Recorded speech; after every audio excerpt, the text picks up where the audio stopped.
PoJK में पाकिस्तान की जो हैवानियत दिखा रहे थे उन सबको बैन कर दिया है। एप्पल नहीं रे बाबा, अमरूद। ये पत्रकार नहीं है, ये गोदी मीडिया के गोगी सुअर हैं, ठीक है। वेलकम दोस्तों, बात करेंगे सोशल मीडिया पे क्या वायरल चल रहा है। रूबिका लियाकत के शो को देखकर लोग बता रहे हैं कि आपकी वीडियो देखकर पता नहीं चलता है कि आप हिंदुस्तान की एंकर हो या पाकिस्तान की एंकर हो, क्योंकि भारत के मुद्दों को छोड़कर रूबिका लियाकत पाकिस्तान के ऊपर बात कर रही है कि पाकिस्तान किस तरीके से पीओके में बर्बरता कर रहा है, पीओके में कितने लोग मारे गए हैं। रूबिका लियाकत भारत के मुद्दों को छोड़कर पाकिस्तान पे बात कर रही है। ये जो पाक का खूनी खेल है ना, आपको मैं आंकड़े जब बताऊंगी तो आपको समझ में आएगा कि किस तरीके के हालात वहां पर है। पीओजेके में 5 जून से आप आगे बढ़िए 3 अगस्त, 5 जून से 3 अगस्त में अब तक जो मौतें हुई हैं वो 76 हुई हैं। तो रूबिका लियाकत अपने शो पाठशाला में पाकिस्तान को लेकर चर्चा कर रही थी कि पाकिस्तान ने पीओके में बर्बरता की हर हद पार कर दी है, लेकिन इंटरनेशनल मीडिया को भारत में हो रहे सीजेपी प्रोटेस्ट की चिंता है। Social media user Rubika Liaquat के शो को देखकर ये बताने लग जाते हैं कि आपकी वीडियो को देखकर अंदाज़ा लगाना मुश्किल है कि आप हिंदुस्तान की एंकर हो या पाकिस्तान की एंकर हो। लोग रूबिका लियाकत को बता रहे हैं कि हिंदुस्तान की ग्राउंड रियलिटी दिखाने का प्रयास करें और सरकार से सवाल पूछने का साहस करें। सोशल मीडिया यूज़र बता रहे हैं कि इनको गोदी मीडिया बोल दो तो ये लोग बुरा मान जाते हैं। आसाम में 89 लोग मर चुके हैं, जिनका पता नहीं चला वो अलग। आसाम के फ्लड पे एक शो नहीं और पाकिस्तान की बात कर रही है। पूछो अमित शाह से कि क्या हुआ, 5 साल और दे दो, आसाम को बाढ़ मुक्त कर देंगे, क्यों नहीं हुआ। दरअसल रूबिका लियाकत से ये सवाल लोग इसलिए पूछ रहे कि आसाम में इतना भयंकर बाढ़ आया हुआ है जिसमें 89 लोग मर चुके हैं और लाखों लोग प्रभावित हुए, लेकिन रूबिका लियाकत पाकिस्तान के ऊपर बात कर रही है। रूबिका लियाकत को बताया जा रहा है कि कब तक पाकिस्तान का रोना रोते रहोगी। क्या पाकिस्तान भारत से इतना बड़ा हो गया है कि हर चीज़ में कंपेयर करते रहती हो? कभी जापान, अमेरिका और यूरोप से भी कंपेयर कर लिया करो। और साथ ही साथ इस अपडेट को देखिए, बताया जा रहा है नरेंद्र मोदी इंसान नहीं है, भगवान है। बिहार राज्य किन्नर कल्याण बोर्ड में प्रस्ताव पारित हुआ है कि प्रधानमंत्री नरेंद्र मोदी को भगवान का दर्जा देते हुए पटना में उनका भव्य मंदिर बनाया जाएगा। श्री भगवान नरेंद्र मोदी जी का भव्य मंदिर पटना में बनाने की स्वीकृति हो गई है। 2 दिन पहले जब मंत्रिमंडल सचिवालय समाज कल्याण विभाग में ये बैठक हुई तो मैंने ही प्रस्ताव रखा और इस प्रस्ताव को मंजूरी मिल गई। अब बिहार सरकार का काम है जमीन का आवंटन करेगी और पटना के अंदर विश्व का सबसे बड़ा मंदिर भगवान श्री नरेंद्र मोदी जी का मंदिर बनेगा।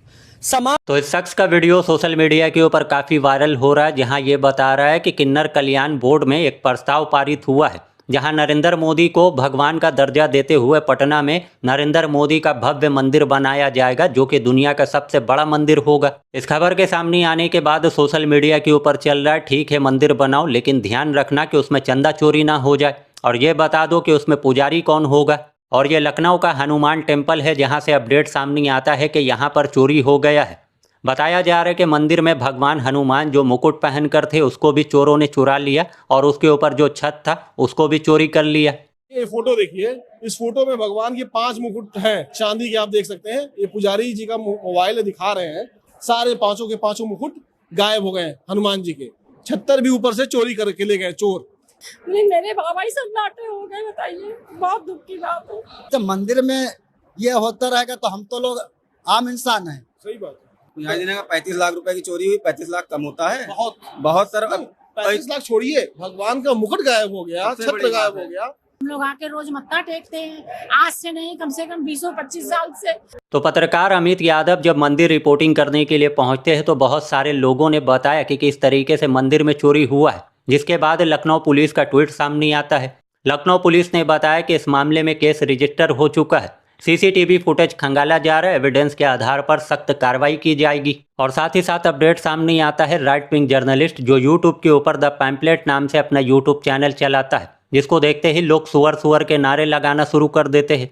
बताया जा रहा है कि ये कॉकरोच जनता पार्टी के स्पोक पर्सन सौरभ दास के घर रिपोर्टिंग करने के लिए पहुंच जाता है। रिपोर्टिंग करते हुए ये सौरभ दास का घर दिखाता है और ये बताने लग जाता है कि सौरभ दास के पास इतना पैसा कहां से आ रहा है जो इस घर के लिए वो 12 लाख रुपए रेंट पे कर रहे हैं। अय्यर मित्रा नाम का व्यक्ति, ये है B48 जिसकी दुकान ये गिल्स सिर्फ फर्स्ट फ्लोर लिखा हुआ है, लोगों के बारे में झूठ फैलाकर चलती है। ये जो मालिक हैं इसके, उस व्यक्ति द्वारा और अभी कुछ समय पहले जो रेंट है एक पॉडकास्ट में 12 लाख पर सौरभ दास पर पे कर रहे हैं।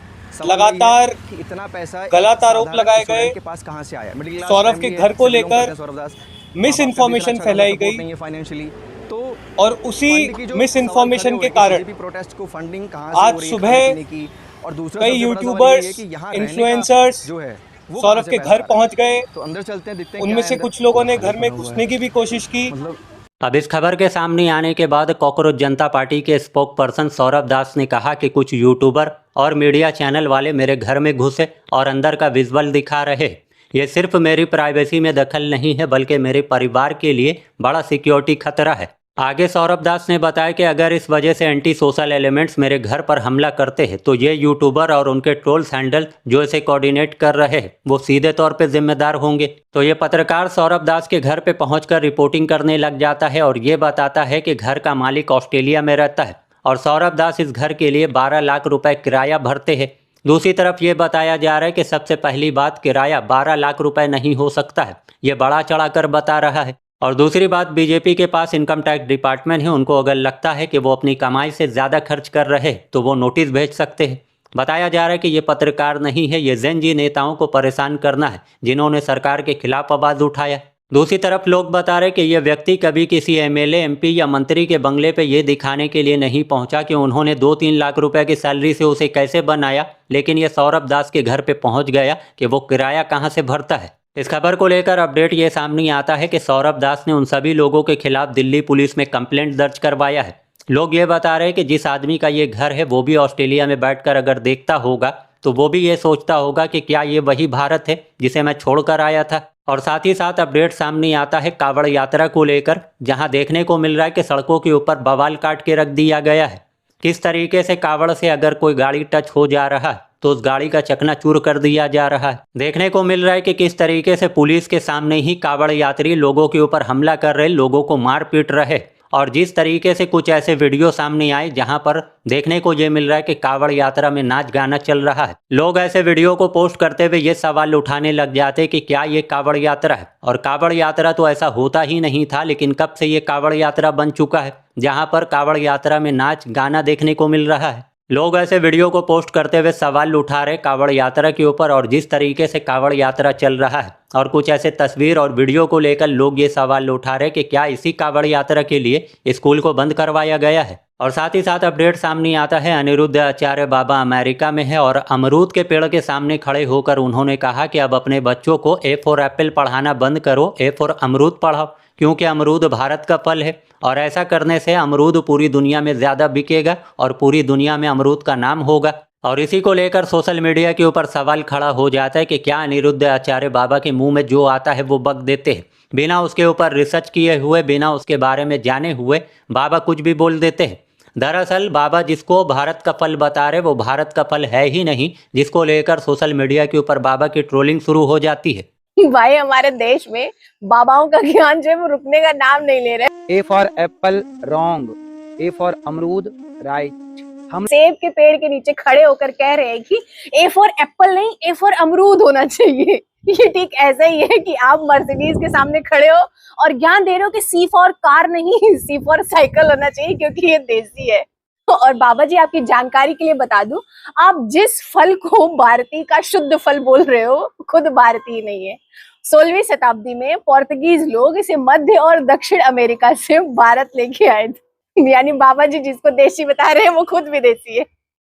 बाबा जी का कहना है कि ए फॉर अमरूद सिखाओ, इससे बच्चे जो है अंग्रेजी कम खिचड़ी ज्यादा पकाएंगे। तो इसी बात को लेकर अनिरुद्ध आचार्य की ट्रोलिंग शुरू हो जाती है कि अनिरुद्ध आचार्य बाबा जिस अमरूद को भारत का फल बता रहे वो भारत का फल नहीं है, जो कि central America, south America, Mexico और पेरू के आसपास का माना जाता है, जिसको पुर्तगीज के जरिए से व्यापार के लिए भारत में लाया गया था, जिसको अनिरुद्ध आचार्य भारत का बता रहे हैं। और साथ ही इस अपडेट को देखिए। सीजेपी प्रोटेस्ट के दौरान प्रधानमंत्री नरेंद्र मोदी के खिलाफ जो अपशब्द कहा गया उसको लेकर बॉलीवुड एक्ट्रेस भूमि पाडनेकर ने जैन जी को आड़े हाथ लेते हुए कहा कि गाली बकना, अपशब्द कहना ये भारत का कल्चर नहीं है। तो बॉलीवुड एक्ट्रेस भूमि पाडनेकर ने सीजेपी प्रोटेस्ट के दौरान प्रधानमंत्री नरेंद्र मोदी के खिलाफ अपशब्द कहे जाने को लेकर जो कुछ कहा है उसको लेकर बताया जा रहा है कि अब इस मामले में नेहा भसीन कूद पड़ी है और किस तरीके से भूमि पाडनेकर को कहा है कि अगर हिम्मत नहीं तो चुप रहना ही बेस्ट है।